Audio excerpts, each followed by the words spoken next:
Hello everyone, कशा आहात तुम्ही सगळे? Good morning. आज सकाळचे वाजलेले आहे 6:15 आणि आपण आज जाणार आहोत महादेवाच्या दर्शनासाठी. तर नुकतीच आपल्याकडे येणार आहे महाशिवरात्री, पण त्या दिवशी खूप प्रचंड गर्दी असते. मागच्या वेळेस अभिषेकाला पण वेळ न मिळाल्यामुळे आज मी लवकरच जाऊन अभिषेक करून येणार आहे आदल्या दिवशी, आणि नेक्स्ट डेला मग फक्त दर्शन वगैरे घेऊन येणार होते. तर मी पूजाची ताट वगैरे रेडी केलं आणि मी सुद्धा रेडी झाले आणि अशा पद्धतीने आम्ही पूजा करण्यासाठी निघालो. तर आज नेमकंच काय झालं की उद्या महाशिवरात्री असल्यामुळे तिथे कामं वगैरे चाललेली होती त्या मंदिराची आणि व्यवस्थित साफसफाई करत होते. तर मग आम्ही गेल्यानंतर तिथे थोडेसे पानं वगैरे पडले होते, ते अगोदर थोडेसे साफ केले. त्यानंतर धूप वगैरे लावली आणि मग पूजेला सुरुवात केली. मी पूजेला जाताना जे साहित्य नेलं ते तर तुम्हाला दिसेलच आता पूजा करताना, पण तरी पण माझ्याकडे अख्खा मूग आणि डाळिंबाचे दाणे पण नेले जातात महाशिवरात्रीला चढवायला, तर ते माझ्याकडे नव्हतं. त्याच्यामुळे मग तेवढं काही मला नेता आलं नाही. जेवढं माझ्याकडे अवेलेबल मटेरियल होतं तेवढं मी घेऊन गेले. आज अचानक माझा ट्यूशन रद्द झाल्यामुळे मला थोडा टाईम मिळाला. म्हटलं उद्या तर काय पॉसिबल होणार नाही आपल्या कामामध्ये, तर आज चला जाऊन येऊयात. आणि उद्या तर महाशिवरात्री असल्यामुळे तर जाणारच आहोत आपण ऑफकोर्स, पण उद्या फक्त दर्शन वगैरे घेऊन बेलपत्र वगैरे वाहून आपण मग येणार, कारण उद्या खूप गर्दी राहील तिथे. तर आज आई आलेली होती, अद्वैत, मी, आई आणि माझे मिस्टर, आम्ही सगळेच जण गेलो दर्शनासाठी.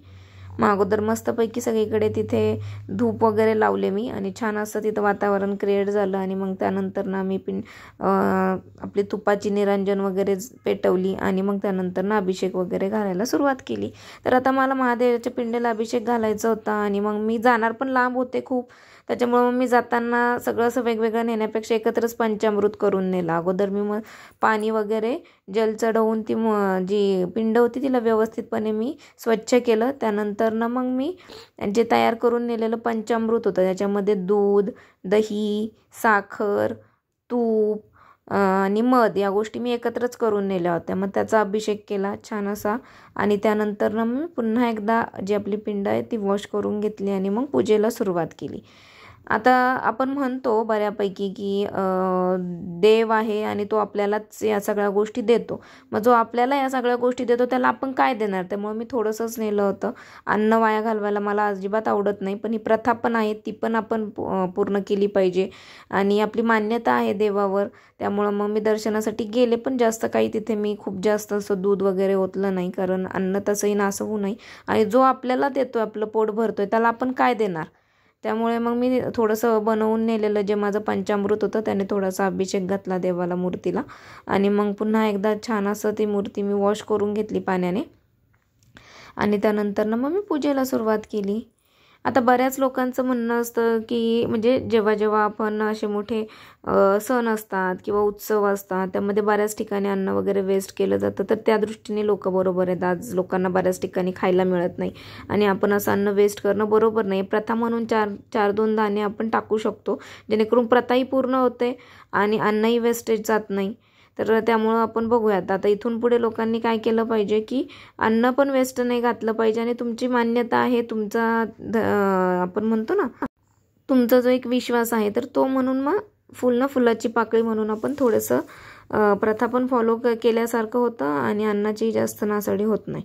तर मी नेले होते त्या ठिकाणी जाताना गहू, तर मूठभर गहू, त्यानंतर मग तांदूळ, त्यानंतर पांढरे तीळ नेले होते. ॲक्च्युली काळे किंवा पांढरे तीळ नेतात, माझ्याकडे पांढरे अवेलेबल होते त्यामुळे मी पांढरे तीळ नेले.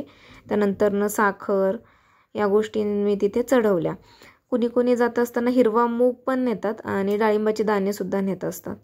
तर माझ्याकडे अवेलेबल जे होत्या त्या गोष्टी मी घेऊन गेले होते पूजेसाठी. आणि त्या दिवशी अजिबातही गर्दी नव्हती, पण त्या लोकांना मंदिर वगैरे साफ करायचं होतं त्यामुळे आम्हालाही पूजा पटकन आटपावी लागली. छान निवांत असं दर्शन झालं. देवाला मस्तपैकी मी फूल चढवलं, त्यानंतर बेलपत्र चढवलं. ॲक्च्युली महादेवाला जात असताना बेलपत्र, धोत्र्याची फुलं, त्यानंतर गोकर्णीची फुलं या फुलांचा मान असतो. पण माझ्या गार्डनमध्ये जी आली होती ती फुलं मी घेऊन गेले. उद्या मी ज्यावेळेस महाशिवरात्रीला जाईल त्यावेळेस मी नक्की आवर्जून बेलपत्र, धोत्र्याचं फूल, धोत्र्याचं फळ आणि माझ्यासोबत जाताना गोकर्णीची फुलं घेऊन जाईल. तर मला उद्याही जायचं होतं, त्यामुळे आज मी माझ्याकडे जेवढं अवेलेबल साहित्य होतं तेवढं घेऊन गेले.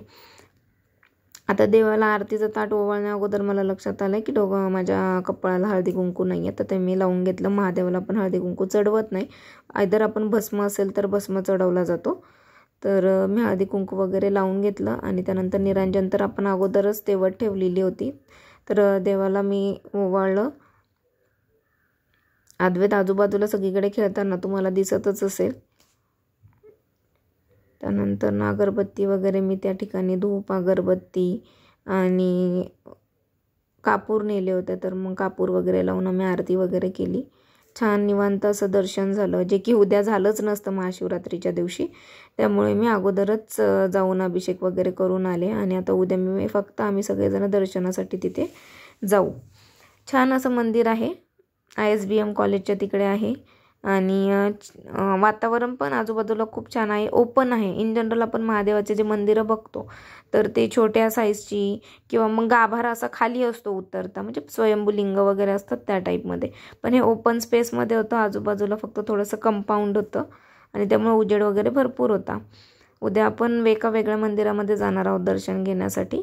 तेही असंच आहे, गाभारा खाली आहे त्या आणि मूर्ती पण किंवा शिवलिंग जे आहे तेही खालीच आहे. चला तर आता आपण कापूर वगैरे पेटून घेऊयात, देवाची व्यवस्थित आरती करून घेऊयात. आता बरीच लोक म्हणतात सुद्धा बरं का, की काही लोक देवाला मानतात, काही लोक मानत नाही. प्रत्येकाचा भाव आहे, प्रत्येकाच्या इथे स्वातंत्र्य आहे प्रत्येकाला. पण काही लोक माझ्यासारखी असू शकतात जी देवालाही मानतात आणि ज्यांना सायंटिफिक गोष्टी नाही धरून ठेवायचं, अन्न वगैरे वाया घालायचं नाही आहे, तर ते असा मधला दुवा साधतात. आता काही लोक असतील जे देवाला मानत नाही आहेत, तर तेही त्यांच्या जागी बरोबर आहेत का वैज्ञानिक दृष्टिकोन ठेवतात. काही लोक आहेत की जे देवाला मानतात, तेही त्यांच्या जागी बरोबर आहे. आपण मात्र दोघांच्या मधला दुवा साधायचा आणि दोघांनाही बरोबर घेऊन चालण्याचा प्रयत्न करायचा. चला तर अशा पद्धतीने पूजा झाली. त्यानंतर तिथे छान असं मी दर्शन घेतलं. हा ब्लाऊज मी स्पेशली महाशिवरात्रीसाठी अगोदर बनवला होता. मी त्याच्यावर फॅब्रिक पेंटिंग केली, त्यानंतर तो शिवून घेतला आणि छान असं माझं आजचं महाशिवरात्रीचं औचित्य साधून मी तो ब्लाऊज वेअर केला होता. छान दिसत होता खूप. महादेवाचं खूप छान असं दर्शन झाल्यानंतर आम्ही त्या ठिकाणावरून घरी येण्यासाठी निघालो. हे बघा, अद्वैत पूर्ण पूजा होऊस तोपर्यंत आजूबाजूला फक्त पळतच होता त्या ठिकाणी. चला तर मग हा व्लॉग कसा वाटला तुम्हाला मला नक्की कळवा. आवडला असल्यास लाईक करा, कमेंट करा, शेअर करा आणि आपल्या चॅनलला सबस्क्राईब करायला विसरू नका. तुम्ही कशा पद्धतीने पूजा करता तेही मला कळवायला विसरू नका. चला तर मग भेटूया नेक्स्ट व्हिडिओमध्ये. तुम्हाला सर्वांना महाशिवरात्रीच्या खूप खूप खूप शुभेच्छा. चला तर बाय बाय. आता भेटूया आपण नेक्स्ट व्हिडिओमध्ये.